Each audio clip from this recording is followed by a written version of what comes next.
नमस्कार दोस्तों, मैं हूं विजय विद्रोही। आप देख रहे हैं अनकट। तो 14 फरवरी को उत्तर प्रदेश के विधानसभा चुनाव की 55 सीटों पर वोटिंग होगी।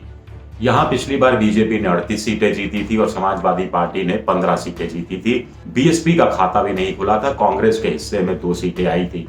यानी अगर पिछले चुनाव को मद्देनजर रखा जाए तो समाजवादी पार्टी उस रूप में कमजोर नजर नहीं आती है।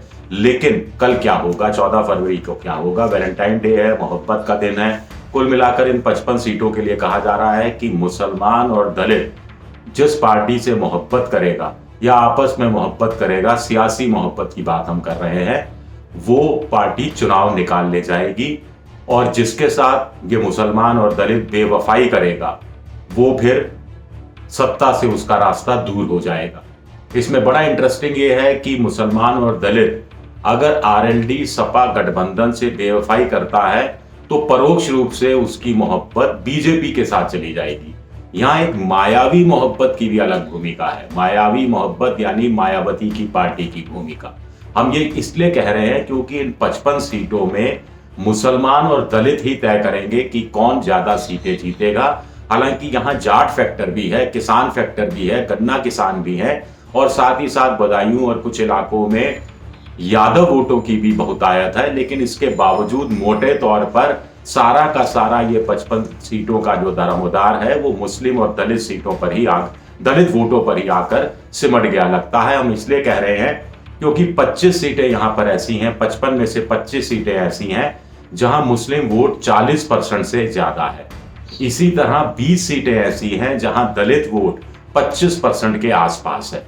20 सीटें और 25 सीटें, 45 सीटें, 55 में से 45 सीटें ऐसी हो गई जहां मुसलमान और दलित एक साथ आ गया तो ये आंकड़ा 65% होता है, तो वो आसानी से चुनाव निकाल जाएगा। लेकिन सभी 45 सीटों में ये आंकड़ा नहीं है। इन 20 दलित सीटों की बात करें जिसमें दलित आबादी 25% या उससे ज्यादा है, इन 20 सीटों में से मुस्लिम आबादी भी 25 से 30% है। यानी 55 में से 20 सीटें ऐसी हैं जहां मुस्लिम और दलित आबादी मिलाकर 45 से 50% के बीच में है। अब आप कहेंगे कि ऐसा लग रहा है कि जाट और मुसलमान पहले चरण में एक थे, तो दूसरे चरण में क्या दलित और मुसलमान भी एक हो जाएंगे? दलित और मुसलमान एक हो जाएंगे, उनकी मोहब्बत आरएलडी गठबंधन के साथ जाएगी, समाजवादी पार्टी गठबंधन के साथ जाएगी, तो एक तरफा ढंग से चुनाव जीत जाएंगे। लेकिन अगर उन्होंने बेवफाई की या मायावती के साथ दलित चले गए और मायावती के साथ दलितों के साथ साथ मुसलमान भी चले गए, तो फिर नुकसान सबसे ज्यादा आप जानते हैं समाजवादी पार्टी और आरएलडी को उठाना पड़ेगा और परोक्ष रूप से इसका फायदा बीजेपी को होगा। ऐसा हो भी सकता है क्योंकि इन 55 सीटों में 17 सीटें ऐसी हैं जहां मुस्लिम कैंडिडेट 2 या 2 से ज्यादा है। यानी 17 सीटों पर गठबंधन का भी मुसलमान उम्मीदवार है और मायावती का मुसलमान उम्मीदवार भी है। कहीं कहीं इसके अलावा कांग्रेस का भी है और कहीं कहीं इसके अलावा ओवैसी का भी है। ओवैसी को चलो हम एक बार रूल आउट कर देते हैं, लेकिन ऐसा भी नहीं है, कुछ जगह उनको थोड़ा बहुत वोट मिलेगा और जहां नजदीकी मुकाबला हो यहां थोड़ा वोट भी बड़ा असर दिखा सकता है। मायावती ने सबसे ज्यादा करीब 23 मुसलमान इस इलाके में चुनाव मैदान में उतारे हैं और दूसरी पार्टियां यानी समाजवादी पार्टी गठबंधन के शायद 19 या 20 मुसलमान हैं। तो ये कॉम्बिनेशन क्या बैठेगा, इस पर बहुत कुछ निर्भर करेगा कि द्वितीय चरण के अंदर कहानी कहां किस रूप में जाती है। यहाँ एक चीज और देखनी चाहिए कि इस 55 सीटों में जो चुनाव हो रहा है, इसमें अगर 2019 के लोकसभा चुनाव के संदर्भ में देखा जाए, जहां अखिलेश की पार्टी आरएलडी और मायावती मिलकर चुनाव लड़ रहे थे, तो 4 या 5 लोकसभा सीटें इस गठबंधन ने, जो महागठबंधन बना था, उसने जीती थी। और उत्तर प्रदेश में जितनी अलग अलग चरणों के चुनाव में सीटें जीती, उससे ज्यादा यहां जीती गई थी।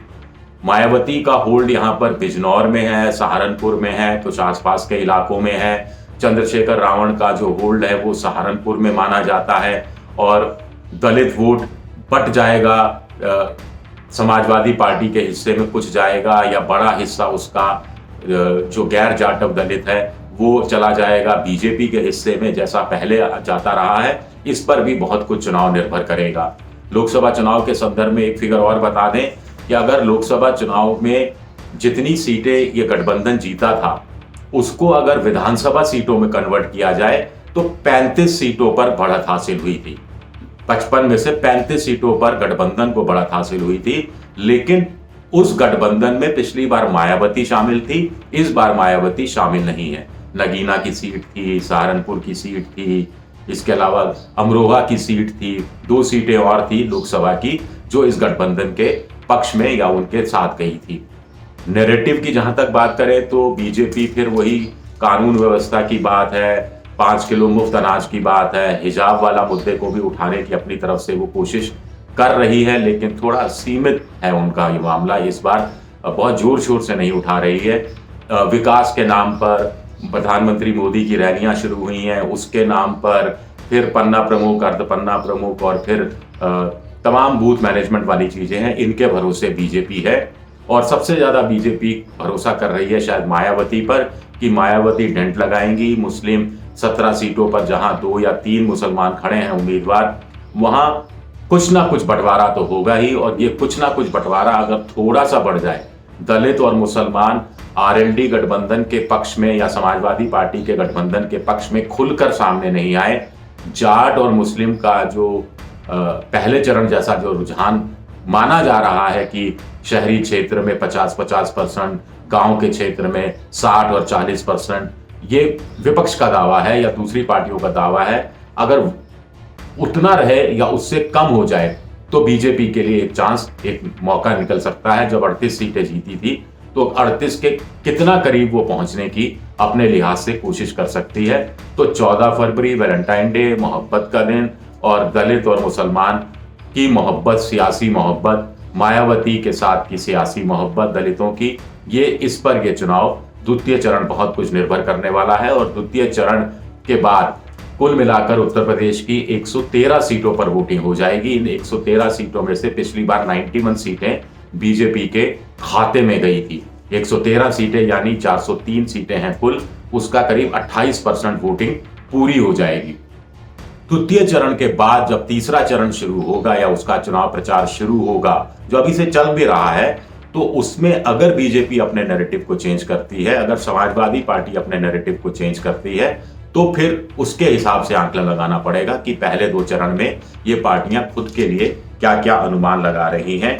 कुल मिलाकर तमाम जो तथ्य हैं मैंने आपको सामने रखे हैं पिछले चुनाव के संदर्भ में भी, और इस बार का जो गणित समीकरण क्या बैठता है। अंत में फिर मैं बात करूंगा दलित और मुसलमान, एमडी फैक्टर कह दो, डीएम फैक्टर कह दो। हालांकि डीएम डिस्ट्रिक्ट में जिसके, और डीएम की भी बड़ी भूमिका चुनाव के समय हो जाती है, खासतौर से डाक मतपत्र होते हैं या ऑनलाइन वोटिंग होती है उस संदर्भ में। हालांकि उस बहस में अभी हम जाना नहीं चाहते। शुक्रिया आप सबका, बहुत बहुत शुक्रिया।